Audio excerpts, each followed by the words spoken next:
சேது மாமா ஐஸ்வர்யாவை கல்யாணம் பண்ணிக்கிட்டாருல்ல, அந்த மாதிரி உனக்குன்னு யாராவது வந்தா?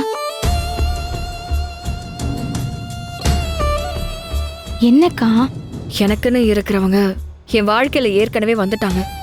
அதுதான் அழகரும் மீனாட்சியும். என் வாழ்க்கை மொத்தமும் இவங்க 2 பேருக்காகவும் மட்டும்தானே தவிர வேற யாருக்காகவும் இல்லை.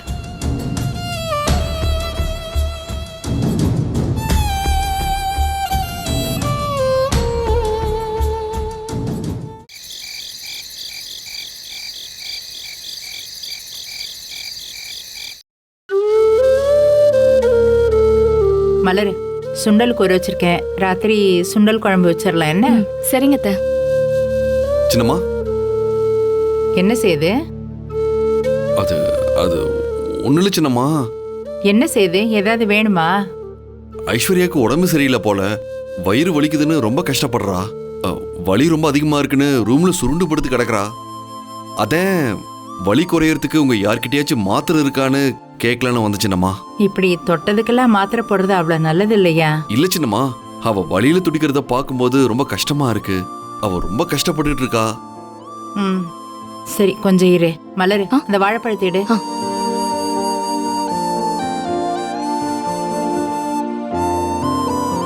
இந்தாங்க அத்தை. ம், ஒரு பழத்தை கொடு. இந்தாங்க. ம், இந்தா. இந்த வாழைப்பழத்துக்குள்ள ஏலக்காயை உடைச்சு வச்சு சாப்பிட சொல்லு. கொஞ்ச நேரத்துல வலி குறைஞ்சிரும். அப்படியே வலி குறையலன்னா நம்ம ஹாஸ்பிட்டலுக்கு கூட்டிட்டு போலாம். சரியா? சரிங்க சின்னம்மா.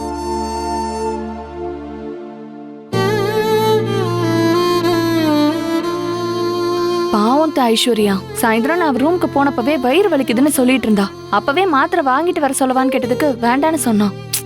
இன்னும் அவளுக்கு வலி குறையல போல. இத சாப்பிட்டா கொஞ்சம் குறைய மலரு, பார்க்கலாம். நீ வேலைய பாரு.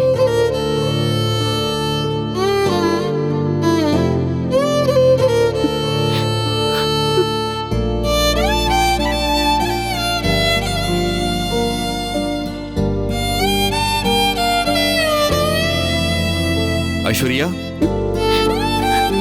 ஐஸ்வர்யா, உன்னதான் கூப்பிடுறேன். சரி, எந்திரிச்சு ஒரு நிமிஷம் உட்காரு. உட்காருன்னு சொல்றேன்ல.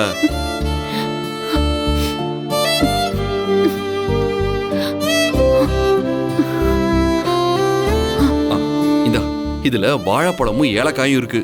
இந்த ஏலக்காயை இந்த பழத்துக்குள்ள வச்சு சாப்பிட்டேன்னா வலி கொஞ்சம் கேக்குன்னு சின்னம்மா சொன்னாங்க. சாப்பிடு. எனக்கு வேண்டாம் மாமா. நான் தான் சொல்றேன்ல, வாங்கி சாப்பிடு. இது சாப்பிட்ட வயிறு வலிக்கு நல்லா கேக்குன்னு சொன்னாங்க. உனக்காக தான் நான் கீழே போய் கேட்டு வாங்கிட்டு வந்தேன். சரி, தயவு செஞ்சு நீ சாப்பிடு, அப்பதான் வலி குறையும். இந்த புடி.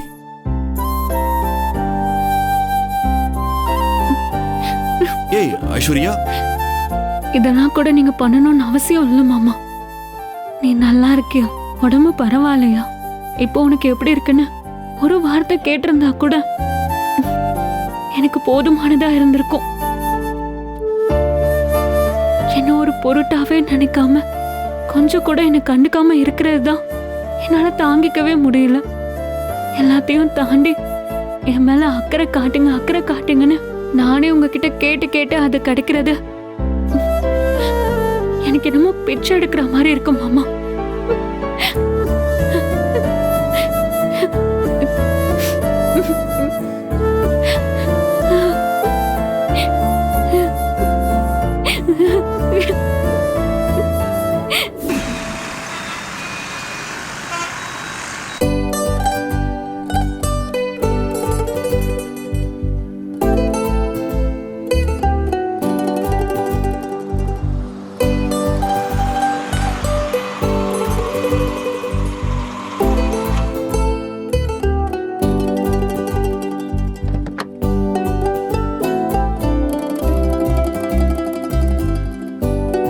குட் மார்னிங்மா.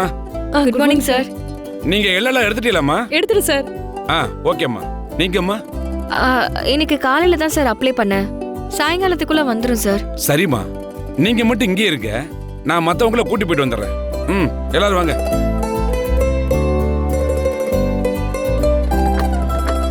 இருங்கம்மா, வெயிட் பண்ணுங்க, வந்துடுறேன். ஆ சரிங்க சார்.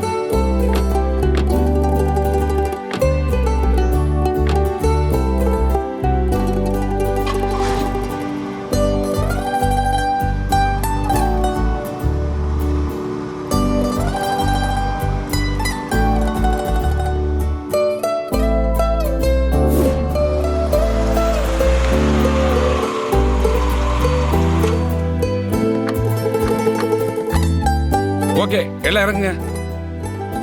அம்மா, நீங்க முன்னாடி வாங்க. வாங்க.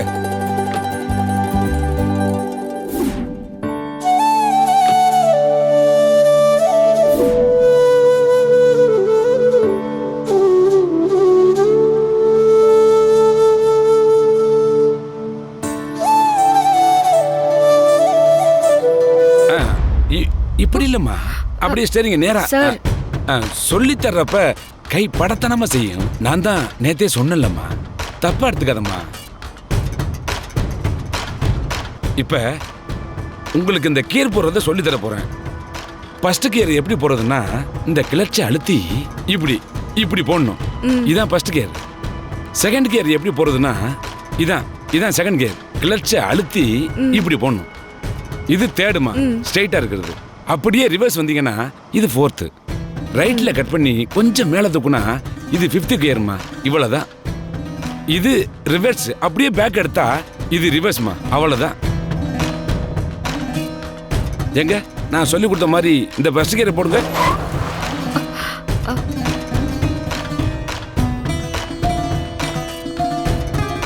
என்னம்மா, ரொம்ப ஹார்டா இருக்கா?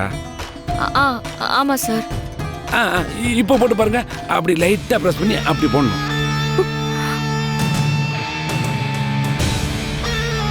சொல்லி தரணும்லம்மா, அதனாலதான். நீ வண்டியை மூவ் பண்ணு. அப்படித்தான், மெதுவா. இப்ப செகண்ட் கியர் வாங்கம்மா. போடுங்க.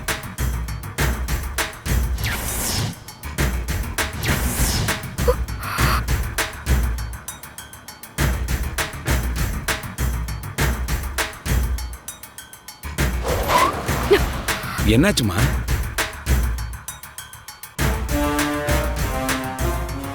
என்கிட்ட ஏகப்பட்ட சொத்து பத்து இருக்கு. நீ சம்மதம் சொன்னா நீ என்ன கேக்குறியோ அதை கொடுக்கறதுக்கு நான் தயாரா இருக்கேன்.